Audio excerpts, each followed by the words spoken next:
குருவே சரணம். இந்த வாய்ப்பை கொடுத்த என் குலதெய்வத்திற்கும் பிரபஞ்சத்திற்கும் பொதுவுடமூர்த்தி ஐயாவுக்கும் நன்றி தெரிவிச்சுக்கிறேன். என் பேர் சசிரேகா, திருப்பூர்ல இருந்து. இந்த ஏஎல்பி வந்து எனக்கு எப்படி அறிமுகமாச்சு அப்படிங்கிறத சுருக்கமாக சொல்லணும் அப்படின்னா, நான் பையனுக்கு ஜாதகம் பார்க்கணும் அப்படின்னு நிறைய பக்கம் பார்த்துருக்கேன். அப்படி வந்து எனக்கு ஒரு அக்குரேட்டான ஒரு பலன் அப்படின்னு எங்கே எங்கே கிடைக்கும் அப்படின்னு தேடிட்டு இருக்கும்போது தான் இந்த ஏஐபி வந்து நம்ம யூடியூப்ல நம்ம பார்த்தோம். எல்லா ஜோதிடரை விட இது கொஞ்சம் டிஃப்ரெண்ட்டாக இருக்குது, லக்னம் வளருது அப்படின்னு சொல்லும்போது நம்ம கண்டிப்பாக இதை பார்க்கணும் அப்படின்னு சொல்லி நம்ம வந்து அப்பாயின்மெண்ட் கேட்டிருந்தோம். அப்போ வந்து மேடம் வந்து அப்பாயின்மெண்ட் கொடுத்தாங்க. கொடுத்துட்டு சொன்னாங்க, இந்த மாதிரி நீங்கள் வந்து கிளாஸ் வந்து நடந்துகிட்ருக்கு, கண்டிப்பாக நீங்கள் ஜாயின் பண்ணி நீங்கள் படிங்க அப்படின்னு சொன்னாங்க. அப்போ நான் மேடம்கிட்ட கேட்டது வந்து, ஏஎல்பி வந்து ஜாதகம் மட்டும் பார்த்தா போதும் மேடம், எனக்கு வந்து அந்த அளவுக்கு படிக்கிற அளவுக்கு வந்து எனக்கு ஞாபக சக்தி இல்லை. அது வந்து ஜோதிடர் வந்து ஒரு பெரிய கடல், அதை புரிஞ்சுக்கிற அளவுக்கு எனக்கு வந்து பொறுமையும் இல்லை. ஏன்னா நம்ம ஓடிட்டுருக்கோம், அந்த அளவுக்கு வந்து டைமும் இல்லை அப்படின்னு சொல்லிட்டு இருக்கும்போது மேடம் சொன்னாங்க, இது ரொம்ப எளிமையாக இருக்கும், நீங்கள் கண்டிப்பாக படிங்க அப்படின்னு சொன்னாங்க. நம்ம ஜாதகம் பார்க்குறக்கு ரூ. 5000 ரூ. 10,000 கொடுத்தெல்லாம் நான் ஜாதகம் வெளியில் பார்த்துருக்கேன். அப்போ படிக்கிறதுக்கே வந்து ரூ. 5000 அப்படிங்கும்போது ஏன் இந்த வாய்ப்பை நம்ம தவற விடணும்? படித்து பார்க்கலாம், நம்ம வாய்ப்பு கிடைச்சதை விட வேண்டாம் அப்படின்ட்டு எனக்கு ஒரு 20 வயசுலேருந்து ஜாதகம் படிக்கணுங்கிற ஒரு ஆர்வமும் இருந்தது. ஆனால் அதுக்கு அதுக்கு தகுந்த ஒரு டைம் கிடைக்கல. அப்போ வந்து நம்ம பிரபஞ்சம் கொடுத்ததை வந்து நம்ம ஏன் வேண்டாம்னு சொல்லணும்னு சொல்லி படிக்க ஆரம்பித்தோம். நம்ம பேசிக் முடித்து அட்வான்ஸும் முடித்தோம். ஒரு நல்ல புரிதல். இதை நான் எப்படி ஏற்றுக்கிட்டேன் அப்படின்னா, நம்ம படித்து முடித்ததுக்கப்புறம் நம்ம ஜாதகத்தை, நம்ம பையன் ஜாதகத்தை, நம்ம சொந்தக்காரவங்களோட ஜாதகத்தை, வெளி ஜாதகத்தை எல்லாம் பார்க்கும்போது அக்குரேட்டாக 10 வருஷம், 20 வருஷம், 30 வருஷத்துக்கு பின்னாடி போய் பார்க்கும்போது எல்லாமே அக்குரேட்டாக இருந்தது. அப்போ வந்து கண்டிப்பாக வந்து லக்னம் வளருது அப்படிங்கிறது 100% உண்மை. அதில் எந்த மாற்றமும் இல்லை. அப்படி வந்து நம்ம வந்து இப்போ ஜாதகம் வந்து வீட்டில் இருந்தே பார்த்துட்ருக்கோம்.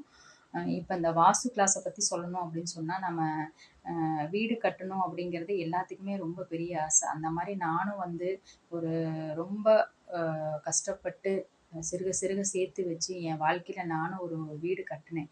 ஆனால் கட்டி 15 வருஷமாக அந்த வீட்டில் வந்து என்னால் குடியிருக்க முடியல. அந்த வந்து வெளியில தான் வந்து நான் அந்த வீடை வந்து சும்மா போட்டுட்டு, ஏன்னா வாடகைக்கு வச்சாலும் அந்த வீடு வந்து சுத்தபத்தமாக வச்சுக்குவாங்களா அப்படிங்கிறது தெரியாமல், அந்த ரொம்ப நாள் அந்த வீடை வந்து நான் சும்மா வச்சுருந்துட்டு கூட நான் வெளியில் வாடகைக்கு இருந்திருக்கேன். அந்த மாதிரி வந்து வாடகைக்கு விட்டும் வந்து அது ரொம்ப பிரச்சனையாக இருந்தது. அப்புறம் கடைசியில் அதை விற்றுட்டு நான் வேறு பக்கம் இடம் வாங்கி போட்டிருந்தோம். வீடு கட்டணுங்கிறதே கொஞ்சம் பயமாக இருந்தது, நம்ம வீட்டுக்கு நமக்கும் அது ஒத்து வராதுன்னு. அது எதனாலன்னா, ஜாதகம் பார்த்ததுக்கு அப்புறம் தான் அது எதனால அப்படின்றது நமக்கு ஒரு புரிதல் வந்தது. அதுக்கப்புறம் அது எப்படி சரி பண்ணணும் அப்படின்ட்டு சரி பண்ணி நம்ம அதை விற்றுட்டு வேற பக்கம் இடம் வாங்கி போட்டு இப்போ வீடு கட்டலான்னு சொல்லி எல்லா அப்ரூவ்டும் வாங்கி வீடு கட்ட ஆரம்பிக்க போகிற டைமில் ஒரு பயம். நமக்கு வந்து இந்த வீடு நல்லா வாஸ்து பிரகாரம் கட்டிடுவோமா? ஏன்னா நமக்கு வாஸ்து பற்றி எதுவும் தெரியாது. பேசிக்காக என்ன இருக்கோ, நமக்கு அடிப்படையாக என்னென்ன தெரியுமோ அது மட்டும் தான் தெரியும். இந்த இடத்துல பாத்ரூம் இருக்கணும், இப்படி ரூம் இருக்கணும் அப்படிங்கிறது தான் நமக்கு தெரியுமே ஒழிஞ்சு, ஆனால் அக்குரேட்டாக வந்து வாஸ்து கரெக்டாக வந்து இருக்கா அப்படின்னா, நான் நிறைய யூடியூப்லலாம் நிறைய பார்க்கும்போது கொஞ்சம் பயமாக இருக்கும். அது இல்லாமல் வாழ்க்கையில் நம்ம நிறைய பேர் வீடு கட்டி அந்த வீட்டில் தங்கினதும் இல்லை. வாஸ்து குறைபாடுன்னு இடிச்சு இடிச்சு கட்டுவாங்க. நிறைய விஷயம் அங்கே நடக்கும். நிறைய பேர் அந்த வீட்டில் தங்குறதும் இல்லை எனக்கு தெரிஞ்சு. அப்படிங்கும்போது நம்ம வாஸ்து பிரகாரமாக வந்து வீடு கட்டணும்னு கடவுளை ஒவ்வொரு நாளும் பிரார்த்தனை பண்ணி ஒரு வருஷமாக தள்ளி போட்டு தள்ளி போட்டு தள்ளி போட்டு இப்போ வீடு கட்டலாம் அப்படின்னு ஒரு முடிவெடுத்த டைமில் தான் இந்த வாஸ்து கிளாஸ் வந்து ஏஐபியில் ஆரம்பித்தாங்க. இந்த வாஸ்து கிளாஸ் வந்து ஆரம்பிக்கிறத எனக்கு அறிமுகப்படுத்தின சீனிவாசன் சாருக்கு வந்து ரொம்ப நன்றி சொல்லணும். அவர் தான் சொன்னார், இந்த மாதிரி வாஸ்து கிளாஸ் ஆரம்பிக்கிறாங்க, நீங்கள் படித்து பாருங்கள் மேடம் அப்படின்னு சொன்னாங்க. அப்போ வந்து நான் படிக்க ஆரம்பித்தேன். கிளாஸ் ஆரம்பித்து ஒரு வாரத்திலேயே வந்து என்னோட கேள்விக்கு எல்லாமே அங்கே பதில் கிடைச்சது. ஏன் நான் இதுக்கு முன்னாடி அந்த வீடு வந்து எனக்கு பிரச்சனையாக இருந்தது, எதனால அப்படின்றத நான் தெரிஞ்சுக்கிட்டேன். நிறைய வீடை வந்து நான் பார்த்ததுக்கும் அவங்க எடுத்த கிளாஸுக்கும் வந்து அக்குரேட்டாக பொருந்தது. வீடு நம்மளை தேர்ந்தெடுக்குது, நம்ம வந்து வீடை தேர்ந்தெடுக்கலை அப்படிங்கிறது தான் இந்த இடத்துல உண்மை. அப்போ வந்து நம்ம ஜாதகம் வேற, நம்ம இருக்கிற வீடு வேற கிடையாது. ரெண்டுமே ஒன்று அப்படிங்கிறத நம்ம இதில் புரிஞ்சுக்கிட்டோம். அது வந்து நம்ம என்ன பண்ணணும்னா, நம்ம எல்லா வாஸ்துலையும் என்ன சொல்லுவாங்கன்னா, அதை இடித்து மாற்றணும் அப்படின்னு சொல்லுவாங்க. ஆனால் இங்கே ஏஎல்பியில் வந்து எப்பயுமே ஏஎல்பி வந்து கொஞ்சம் ரொம்பவுமே டிஃப்ரெண்ட்.